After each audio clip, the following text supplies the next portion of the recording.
क्या ये कभी अजीब नहीं लगता कि मतलब हम अपनी आधी जिंदगी बस बड़े होने की जद्दोजहद में बिता देते हैं? हाँ, वो एक अजीब सी बेकरारी होती है ना। बिल्कुल। बचपन में तो हम हमेशा यही सोचते रहते हैं कि हम कब बड़े होंगे, कब हमें वो आज़ादी मिलेगी कि हम जो चाहें कर सकें। सही कहा, हर बच्चों को बस जल्दी से बड़ा होना होता है। हाँ, लेकिन जब हम सच में बड़े हो जाते हैं, जब वो तथाकथित समझदारी और दुनियादारी हमारे अंदर आ जाती है, तो अचानक एक दिन क्या होता है? क्या? अचानक ऑफिस की डेस्क पर बैठे हुए या फिर जैसे ट्रैफिक में फंसे हुए ये ख्याल आता है कि हम असल में आ कहाँ गए। एकदम सही बात है। ऐसा लगता है कि कुछ बहुत पीछे छूट गया है। वही तो। क्या इस बड़े होने के चक्कर में हमने कोई बहुत ही कीमती चीज पीछे तो नहीं छोड़ दी? मतलब क्या विकास का ये जो सीधा ग्राफ हमें हमेशा दिखाया जाता है, क्या वो असल में एक धोखा है? ये एक ऐसा सवाल है जो इंसान की चेतना को सदियों से परेशान करता आया। हाँ, है ना। बिल्कुल। हम अक्सर मान लेते हैं कि उम्र बढ़ने का मतलब है लगातार कुछ ना कुछ अर्जित करना, जैसे ज्ञान, पैसा, अनुभव या फिर सफलता। मतलब एक वन वे स्ट्रीट की तरह जहां हम बस आगे ही बढ़ सकते हैं। एकदम सही। और ऐसा लगता है कि बचपन की जो नासमझी थी उसे पीछे छोड़ना ही हमारी सबसे बड़ी उपलब्धि है। लेकिन साहित्य कुछ और ही कहता है। हाँ, जब हम साहित्य की गहराई में उतरते हैं तो कुछ ऐसी रचनाएं सामने आती हैं जो विकास के इस पूरे मॉडल को ही पलट कर रख देती हैं। बिल्कुल। और आज की हमारी इस गहरी चर्चा का केंद्र भी एक ऐसी ही कालजयी रचना है। बहुत ही खूबसूरत रचना है। हाँ, आज हम सुभद्रा कुमारी चौहान जी की बेहद भावपूर्ण और प्रसिद्ध कविता मेरा नया बचपन, इसके इर्द गिर्द अपने विचारों को बुनेंगे। सुभद्रा जी का नाम आते ही अक्सर वो वीर रस वाली कविताएं याद आती हैं। हाँ, झांसी की रानी वाली है ना। लेकिन इस कविता में वो एकदम अलग रूप में नजर आती हैं। सही कहा। यहाँ वो कोई युद्ध नहीं लड़ रहे, बल्कि इंसान के भीतर चल रहे सबसे नाजुक द्वंद्व को सामने रख रही हैं। और आज हम महज इस कविता का कोई सतही अर्थ या सारांश नहीं खंगालने वाले हैं। बिल्कुल नहीं। हमारा उद्देश्य इसके भीतर छिपे उस दर्शन को डिकोड करना है जो हमें बताता है कि बचपन की उस निश्चलता और एक वयस्क जीवन के भारी भरकम बोझ के बीच का असली विज्ञान क्या है। और ये खोजना है कि क्या वो खोई हुई शांति सच में वापस आ सकती है। बिल्कुल। और यहाँ इस बात को स्पष्ट करना बहुत जरूरी है कि ये चर्चा महज अतीत की मीठी यादों या नॉस्टैल्जिया के बारे में नहीं है। हाँ, अक्सर हम नॉस्टैल्जिया को एक बहुत ही भावुक चीज मान लेते हैं। सही कहा। लेकिन ये कविता असल में मानव मनोविज्ञान का एक पूरा ब्लूप्रिंट है। एक मनोवैज्ञानिक विश्लेषण है ना। हाँ, ये इस बात का बहुत गंभीर विश्लेषण करती है कि कैसे एक इंसान अपनी सबसे शुद्ध और मतलब बिना फिल्टर वाली अवस्था से निकलकर दुनियादारी की जटिलताओं में उलझ जाता है, जहां हर मुस्कुराहट के पीछे भी एक मकसद होता है। बिल्कुल। ये देखना सचमुच विस्मित कर देता है कि कैसे महज कुछ काव्य पंक्तियां हमारी पूरी चेतना के सफर को इतने सटीक रूप में पकड़ लेती हैं। तो फिर चलिए इसी सटीक रूप की परतें उधेड़ते हैं। सबसे पहले तो हमें उस मूल अंतर को समझना होगा। कि आखिर बचपन में ऐसा क्या था जो बड़े होने पर गायब हो जाता है। बिल्कुल। सुभद्रा जी की पंक्तियों पर गौर करें तो एक बात बहुत ही प्रखर रूप से उभर कर आती है। वो क्या? बचपन जीवन का सबसे निश्चल समय होता है। वहां चिंता या भय के लिए कोई जगह नहीं होती। एकदम सही। लेकिन जो सबसे महत्वपूर्ण बात कविता रेखांकित करती है वो है छल कपट का न होना। बच्चे को खुश होने के लिए किसी बड़ी उपलब्धि की जरूरत नहीं होती। मतलब एक मामूली सा मिट्टी का घरौंदा या बारिश का पानी, बस वही बहुत है। हाँ, या फिर बेमतलब की भागदौड़ उनके लिए पूरी दुनिया की खुशी के बराबर होती है। इस निश्चलता शब्द पर थोड़ा रुककर विचार करना बहुत जरूरी है। क्यों? क्योंकि सारा मनोविज्ञान इसी एक शब्द में छिपा है। हम वयस्कों के नजरिए से निश्चलता का मतलब अक्सर अज्ञानता मान लिया जाता है। मतलब जैसे दुनिया की समझ न होना। हाँ, ऐसा ही लगता है।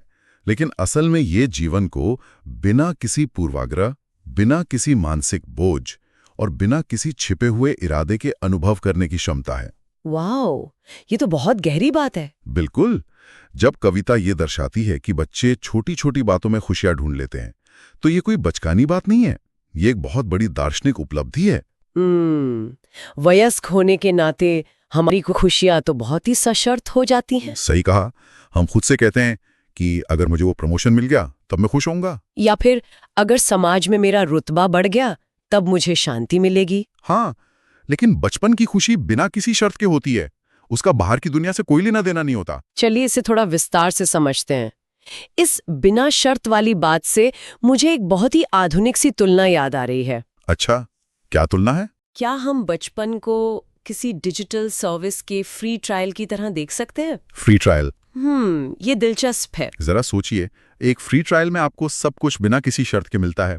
कोई क्रेडिट कार्ड नहीं देना होता, कोई प्रीमियम फीस नहीं कटती। बस उस अनुभव का पूरा मजा लेना होता है। बिल्कुल, लेकिन जैसे ही हम बड़े होते हैं वो फ्री ट्रायल एक पेड सब्सक्रिप्शन में बदल जाता है। ये तो बहुत ही सटीक उदाहरण है। अब हर चीज की, हर एक छोटी खुशी की भारी कीमत चुकानी पड़ती है। और ये कीमत हम पैसों में नहीं चुकाते। तो फिर किस रूप में चुकाते हैं? जीवन की जिम्मेदारियों, ईएमआई के तनाव, सामाजिक प्रतिष्ठा बनाए रखने के दबाव और अनगिनत दुखों के रूप में। मैं आपकी इस फ्री ट्रायल और पेड सब्सक्रिप्शन वाली एनालॉजी की दाद देना चाहूंगा, क्योंकि ये आज के दौर के हिसाब से बहुत ही प्रासंगिक लगती है। शुक्रिया। लेकिन अगर हम सुभद्रा कुमारी चौहान जी के मूल दर्शन को गहराई से देखें तो मैं इस एनालॉजी को थोड़ा चुनौती भी देना चाहूंगा। अरे वाह, चलिए बताइए इसमें क्या खामी नजर आती है? खामी एनालॉजी में नहीं है, बल्कि उस तरीके में है जिस तरह हम इसे देखते हैं। अच्छा। देखिए, एक सॉफ्टवेयर का फ्री ट्रायल जब खत्म हो जाता है तो वो हमेशा के लिए खत्म हो जाता है। हाँ। सिस्टम तो आपको ब्लॉक कर देता है। बिल्कुल। कोई वापस पीछे जाकर उसे दोबारा शुरू नहीं कर सकता। लेकिन ये कविता जो दावा कर रही है वो इससे बिल्कुल उलट है। उलट कैसे? अगर बचपन सच में एक एक्सपायर हो चुका फ्री ट्रायल होता तो कवयित्री मेरा नया बचपन की बात ही नहीं करती। बात तो सही है। कविता का यह शीर्षक ही इस बात का प्रमाण है कि ये कोई वन वे स्ट्रीट नहीं है। इंसान असल में उस पेड सब्सक्रिप्शन को कैंसिल करके सचेत रूप से वापस उस मुफ्त और निश्चल अवस्था में लौट सकता है। ये नजरिया तो सचमुच सोचने पर मजबूर कर देने वाला है। हाँ, है ना? इसका मतलब है कि बचपन कोई बीता हुआ समय नहीं है जिसे हमने पीछे छोड़ दिया है, बल्कि वो एक ऐसा सब्सक्रिप्शन है जिसे हमने खुद ही ओवर कॉम्प्लिकेट कर दिया है। एकदम सही। और यही वजह है कि कविता में उस भारीपन का जिक्र आता है। जब हम बड़े होते हैं तो महज हमारे शरीर का विकास नहीं होता, बल्कि हमारे दिमाग पर छल कपट का एक मोटा आवरण चढ़ जाता है। बिल्कुल। और हमें समाज में अपनी छवि की चिंता सताने लगती है। लोग क्या कहेंगे, ये डर हमें अंदर तक जकड़ लेता है। और ये सब बनाए रखना ये कोई आसान काम नहीं है। बिल्कुल नहीं। ये इंसान को मानसिक रूप से पूरी तरह निचोड़ देता है। और इसी मानसिक थकान को समझना जरूरी है। मनोविज्ञान में इसे कॉग्निटिव लोड या संज्ञानात्मक बोझ कहा जा सकता है। Cognitive load? हाँ, एक बच्चे का कॉग्निटिव लोड 0 के बराबर होता है। अगर उसे रोना है तो वो जोर से रो देता है, हंसना है तो बिना ये सोचे हंस देता है कि आसपास कौन देख रहा है। वो तो बस उस पल में जीता है। बिल्कुल। लेकिन एक वयस्क को हर पल अपनी भावनाओं को फिल्टर करना पड़ता है। हाँ, जैसे अगर आप अंदर से दुखी भी हैं तो भी ऑफिस की मीटिंग में मुस्कुराना ही पड़ेगा। सही कहा। ये जो लगातार ढोंग करने की प्रक्रिया है, जो छल कपट है, ये दिमाग की बहुत सारी ऊर्जा सोख लेता है। समझ रही हूँ। इसीलिए जब जीवन की ये जद्दोजहद बहुत भारी लगने लगती है तो इंसान का मन स्वाभाविक रूप से एक सेफ हेवन या सुरक्षित पनाहगाह की तलाश करता है। और वो पनाहगाह उसे अपने बीते हुए बचपन की यादों में ही मिलती है। एकदम सही। लेकिन जब कोई व्यक्ति उस थकान और उस बोझ से टूट रहा होता है तो क्या सिर्फ यादों के सहारे काम चल सकता है? ये एक बहुत ही अहम सवाल है। मतलब हम पुरानी तस्वीरों को देखकर मुस्कुरा तो सकते हैं, लेकिन क्या वो खोई हुई मासूमियत सच में कभी वर्तमान में हकीकत बन सकती है? ये बेचैन करने वाला सवाल है। और यहीं पर इस रचना का सबसे जादुई और महत्वपूर्ण हिस्सा सामने आता है ना? कवयित्री अपने निजी जीवन का एक बेहद खूबसूरत अनुभव साझा करती हैं। हाँ, वो हिस्सा जहां उनके घर में एक छोटी बच्ची ने जन्म लिया। बिल्कुल। जब उन्होंने अपनी बेटी को मिट्टी में खेलते, तुतलाते हुए बोलते और बिना किसी परवाह के हंसते देखा तो उन्हें लगा मानो उनका अपना ही बचपन वापस लौट आया हो। यहाँ बात सच में बहुत दिलचस्प हो जाती है। हाँ, और यहाँ सबसे दिलचस्प बात यह है कि कवित्री के शब्दों का चयन देखिए। ये महज एक माँ का अपनी बच्ची की हरकतों को देखकर खुश होना नहीं है। मतलब ये केवल कोई बाहरी घटना नहीं है। बिल्कुल नहीं।